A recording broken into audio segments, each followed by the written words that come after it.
ఇది సరైనటువంటి విధానం కాదని కూడా ఈ సందర్భంగా మనవి చేస్తున్నాను. వారు మా సభ్యుల్ని రెచ్చగొడుతున్నారు, మీ మీద మ్యాన్ హ్యాండిల్ చేయడానికి ప్రయత్నం చేస్తున్నారు. ఇది సరైన విధానం కాదు. దీనివల్ల మా సభ్యులు రెచ్చిపోయే ప్రమాదం ఉన్నది.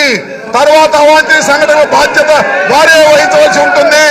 ఇది గుర్తుపెట్టుకోవాలి మనం చేస్తున్నా. ఆగాగలే సినిమా సార్, ఆ బాలకృష్ణ గారిని సినిమాలో చూపించమండి, ఇక్కడ కాదు. ఆ బాలకృష్ణ గారిని సినిమాలో చూపించమండి, ఇక్కడ మీసాలు లేదు. నువ్వు